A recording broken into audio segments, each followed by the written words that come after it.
ನಮಸ್ಕಾರ, ನಾನು ಸೈಯದ್ ಹಿದಾಯತ್. ನೀವು ನೋಡ್ತಾ ಇದ್ದೀರಾ ಟಿವಿ ವಿಕ್ರಮ. ಇದು ವಿಕ್ರಮ ವಿಶೇಷ.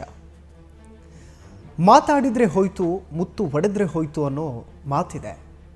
ಒಂದೊಂದು ಮಾತನ್ನು ಆಡಬೇಕಾದ್ರೂ ಕೂಡ ತುಂಬ ಯೋಚನೆಯನ್ನು ಮಾಡಬೇಕಾಗುತ್ತೆ.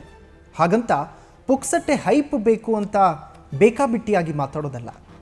ಇದನ್ನು ನಾನು ಡೈರೆಕ್ಟಾಗಿ ಹೇಳ್ತಾ ಇರೋದು CM ಇಬ್ರಾಹಿಂ ಅವರಿಗೆ. ಒಂದು ಕಡೆ ವ್ಯಾಪಾರ ಬಹಿಷ್ಕಾರದಿಂದ ಕಂಗಾಲಾದಂತಹ ಇದೇ ಸಮುದಾಯದ ಜನ ಶಾಂತಿ ಸಾಮರಸ್ಯದಿಂದ ಬದುಕೋಣ ಅಂತ ಕೇಳ್ಕೊತಿದ್ದಾರೆ. ಆದರೆ ಇದೇ ಸಮುದಾಯದ ಮುಖಂಡರು ನಾಲ್ಗೆಯನ್ನು ಬೇಕಾದ ಹಾಗೆ ತಿರುಗಿಸ್ಕೊಂಡು ಉರಿಯೋ ಬೆಂಕಿಗೆ ತುಪ್ಪವನ್ನು ಸುರಿಯುವಂತಹ ಕೆಲಸ ಮಾಡ್ತಿದ್ದಾರೆ. ಬೃಂದಾವನದ ಜಾಗವನ್ನು ಸಾಬ್ರು ಕೊಟ್ಟಿದ್ದು ಅನ್ನೋ ಮೂಲಕ ನಿಮಗೆ ಬೇಡ ಅಂದರೆ ಅದನ್ನು ಕಿತ್ಕೊಂಡು ಬನ್ನಿ ಅನ್ನುವಂತಹದ್ದರ ಪದಬಳಕೆಯನ್ನು ಮಾಡೋದರ ಮೂಲಕ ಸಾಬ್ರು ಕೊಟ್ಟಿರೋ ಜಾಗದಲ್ಲಿ ರಾಘವೇಂದ್ರ ಸ್ವಾಮಿಗಳು ರಾರಾಜಿಸ್ತಿದ್ದಾರೆ ಅಂತ ನಾಲಿಗೆಯನ್ನು ಹರಿಬಿಟ್ಟಿದ್ದಾರೆ. CM ಇಬ್ರಾಹಿಂ ಮಾತನ್ನು ಅಷ್ಟೊಂದು ಸೀರಿಯಸ್ ಆಗಿ ತೆಗೆದುಕೊಳ್ಳುವಂತಹ ಅವಶ್ಯಕತೆಯೇ ಇಲ್ಲ. ಆದರೂ ಕೂಡ ಆಗಾಗ ಹಿಂದೂಗಳ ಬಗ್ಗೆ ಏನೇನೋ ವದರಿ ಪ್ರಚಾರಕ್ಕೆ ಬರುವಂತಹ ಗೀಳು CM ಇಬ್ರಾಹಿಂ ಅವರಿಗೆ ಇದೆ. ಬೇರೆ ವಿಷಯ ಆಗಿದ್ದಿದ್ರೆ ಆ ವ್ಯಕ್ತಿ ಮಾತನ್ನು ಅಷ್ಟಾಗಿ ತಲೆ ಕೆಡಿಸ್ಕೊಳ್ತಾ ಇರಲಿಲ್ಲ.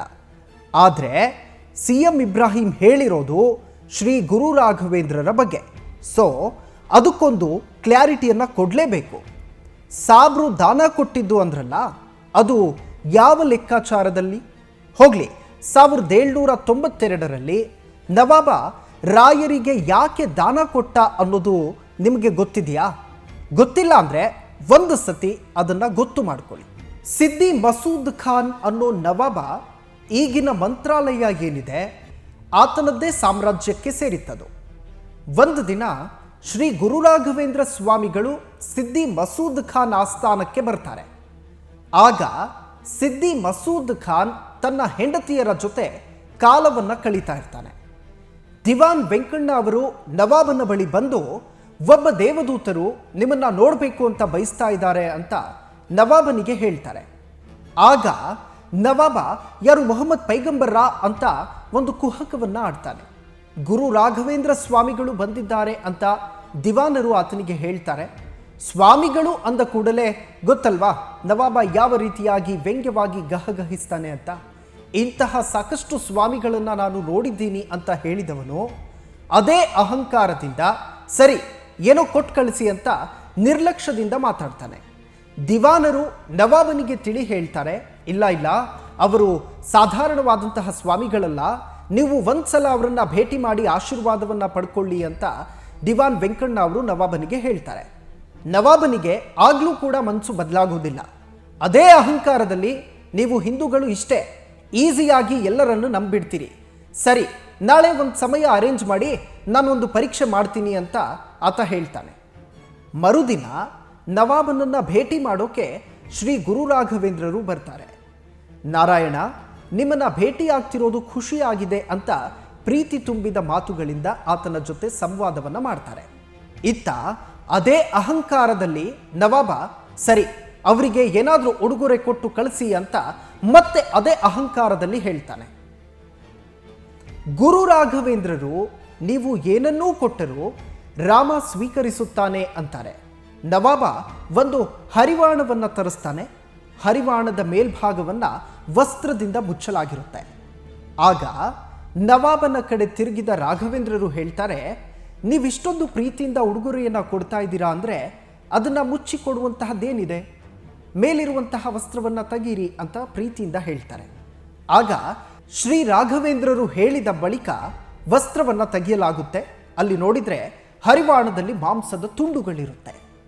ಆ ಮಾಂಸದ ತುಂಡುಗಳನ್ನು ನೋಡಿದಂತಹ ಅಲ್ಲಿದ್ದಂತಹ ರಾಯರ ಭಕ್ತರು ಅವರಿಗೆಲ್ಲ ಆಶ್ಚರ್ಯ, ಏನಿದು ಮಾಂಸದ ತುಂಡುಗಳು ಅಂತ. ಆದರೆ ಗುರು ರಾಘವೇಂದ್ರರು ಮಾತ್ರ ಮುಗುಳು ನಗುತ್ತಾ ಹರಿವಾಣದ ಮೇಲಿದ್ದಂತಹ ಮಾಂಸಕ್ಕೆ ನೀರನ್ನು ತಗೊಂಡು ಚಿಮುಕಿಸ್ತಾರೆ.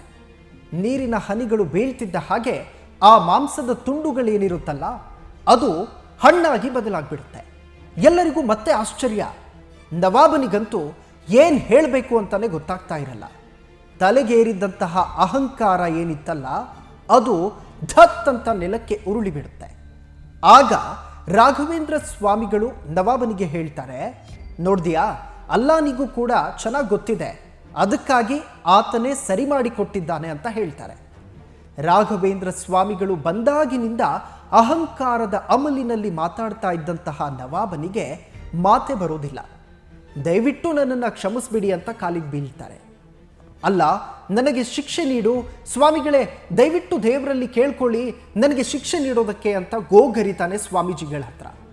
ಆಗ ರಾಘವೇಂದ್ರ ಸ್ವಾಮಿಗಳು ಹೇಳ್ತಾರೆ, ಶ್ರೀರಾಮ ಯಾರನ್ನು ಕೂಡ ಶಿಕ್ಷಿಸೋಲ್ಲ, ಅದರ ಬದಲಾಗಿ ನೀನು ನನಗೆ ನಿನ್ನ ಸಾಮ್ರಾಜ್ಯಕ್ಕೆ ಸೇರುವ ಮಂಚಾಲೆಯನ್ನ ಉಡುಗೊರೆಯಾಗಿ ಕೊಡು ಅಂತ ಕೇಳ್ಕೊತಾರೆ. ಅಷ್ಟರಲ್ಲಿ ದಿವಾನರು ನವಾಬನಿಗೆ ನೆನಪಿಸ್ತಾರೆ, ಈಗಾಗಲೇ ನಾವು ಮಂಚಾಲೆ ಜಾಗವನ್ನ ಬೇರೆಯವರಿಗೆ ಕೊಟ್ಬಿಟ್ಟಿದ್ದೀವಿ ಅಂತ. ಆಗ ನವಾಬ ಸ್ವಾಮಿಗಳಿಗೆ ಹೇಳ್ತಾನೆ, ಅದೊಂದು ಬರಡು ಭೂಮಿ, ನಿಮಗೆ ಬೇರೆ ಯಾವ ಜಾಗ ಬೇಕು ಕೇಳಿ, ಅರಮನೆ ಬೇಕಾದರೂ ಕೇಳಿ ಸ್ವಾಮಿ, ಕೊಟ್ಬಿಡ್ತೀನಿ ಅಂತ ಹೇಳ್ತಾನೆ. ಆದರೆ ರಾಯರು ತಮಗೆ ಅದೇ ಜಾಗ ಬೇಕು ಅಂತ ಕೇಳ್ಕೊತಾರೆ. ಅದಕ್ಕೂ ಒಂದು ಕಾರಣ ಇದೆ. ಯಾಕೆ ಅಂದರೆ, ಮಂಚಾಲೆಯಲ್ಲಿ ರಾಯರು ಹಿಂದಿನ ಜನ್ಮದಲ್ಲಿ ಪ್ರಹ್ಲಾದನಾಗಿ ಯಜ್ಞವನ್ನ ಮಾಡಿರ್ತಾರೆ. ಇದರ ಮಹತ್ವವನ್ನ ಆತನಿಗೆ ತಿಳಿ ಹೇಳ್ತಾರೆ. ಕೊನೆಗೆ ನವಾಬ ಅದು ಯಾರ ಬಳಿಯಾದರೂ ಕೂಡ ಇರಲಿ, ಕೂಡಲೇ ರಾಘವೇಂದ್ರ ಸ್ವಾಮಿಗಳಿಗೆ ಅದನ್ನ ಕೊಡಬೇಕು ಅಂತ ಅಪ್ಪಣೆಯನ್ನ ಮಾಡ್ತಾನೆ. ಇದು ಮಂತ್ರಾಲಯದ ಇತಿಹಾಸ. ಅಷ್ಟಕ್ಕೂ ನವಾಬ ಇಲ್ಲಿ ಸುಮ್ಮನೆ ದಾನ ಕೊಟ್ಟಿದ್ದಲ್ಲ, ಗುರುಗಳನ್ನ ಅಹಂಕಾರದಿಂದ ಕಡೆಯಾಗಿ ಕಂಡು ಕೊನೆಗೆ ಅವರ ಶಕ್ತಿ ಅರ್ಥವಾದ ಮೇಲೆ, ಅವನ ಅಹಂಕಾರ ನೆಲ ಕಚ್ಚಿದ ಮೇಲೆ ಮಂಚಾಲೆಯನ್ನ ಗುರುಗಳಿಗೆ ನೀಡಿತು. ಇನ್ನೊಂದು ವಿಚಾರ ನೆನಪಿರಲಿ CM ಇಬ್ರಾಹಿಂ ಅವರೇ, ನವಾಬನೇನು ಆ ಜಾಗವನ್ನ ಹೊತ್ಕೊಂಡು ಬಂದಿದ್ದಲ್ಲ, ಅದು ಹಿಂದೂಗಳದ್ದೇ ಭೂಮಿ. ಆತ ಎಲ್ಲಿಂದಲೋ ಬಂದು ಸಾಮ್ರಾಜ್ಯವನ್ನು ವಿಸ್ತರಿಸಿಕೊಂಡು ನಮ್ಮದೇ ಜಾಗವನ್ನ ನಮ್ಮವರಿಗೆ ಕೊಟ್ಟಿದ್ದು ಅಷ್ಟೇ.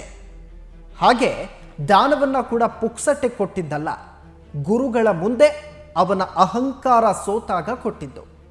ಇನ್ನೇನಾದರೂ ಮಾತನಾಡುವಂತಹ ಟೈಮಲ್ಲಿ ಸ್ವಲ್ಪ ನಾಲ್ಗೆ ಮೇಲೆ ಲಗಾಮ್ ಇಟ್ಕೊಳ್ಳಿ. ಹಾಗೆ ಫೈನಲಿ ನಿಮ್ಮಿಂದ ಒಂದು ಕ್ಲಿಯಾರಿಟಿ ಬೇಕು CM ಇಬ್ರಾಹಿಂ ಅವರೇ, ಅದೊಂದು ಕೆಟ್ಟ ಪದ ಬಳಸಿದ್ರಲ್ಲ, ಅದನ್ನ ಯಾರಿಗೆ ಬಳಸಿದ್ದು? ಅಂಡ್ ನೆನಪಿರಲಿ, ಇದು ನವಾಬ ಸೃಷ್ಟಿ ಮಾಡಿರೋ ದೇಶ ಅಲ್ಲ. ಈಗಲೇ ಧರ್ಮಾಂಧತೆಯಲ್ಲಿ ಕೆಲವರು ಎಲ್ಲ ಹಾಳು ಮಾಡಿರ್ತಿದ್ದಾರೆ. ನಿಮಗೆ ಸಾಧ್ಯ ಆದರೆ ಸರಿ ಮಾಡುವಂತಹ ಪ್ರಯತ್ನವನ್ನು ಮಾಡಿ. ಅದನ್ನು ಬಿಟ್ಟು ಬಾಯಿ ಚಪ್ಪಲಕ್ಕೆ ಏನೇನೋ ಮಾತಾಡಿದರೆ ಇನ್ನು ಮುಂದೆ ನಿಮ್ಮನ್ನು ಕಾಮಿಡಿ ಪೀಸ್ ಥರ ನೋಡ್ತಾರೆ. ಇದಾಗಿತ್ತು ಈ ಹೊತ್ತಿನ ವಿಕ್ರಮ ವಿಶೇಷ. ನೋಡ್ತಾ ಇರಿ TV ವಿಕ್ರಮ. ದೇಶ ನಿಮ್ಮ ಕೈಯಲ್ಲಿ, ಅಂದರೆ ನಮ್ಮೆಲ್ಲರ ಕೈಯಲ್ಲಿ. TV ವಿಕ್ರಮ, ದೇಶ ನಿಮ್ಮ ಕೈಯಲ್ಲಿ. ಈ ಕಾರ್ಯಕ್ರಮ ನಿಮಗೆ ಇಷ್ಟ ಆಗಿದ್ರೆ ಲೈಕ್ ಮಾಡಿ, ಶೇರ್ ಮಾಡಿ.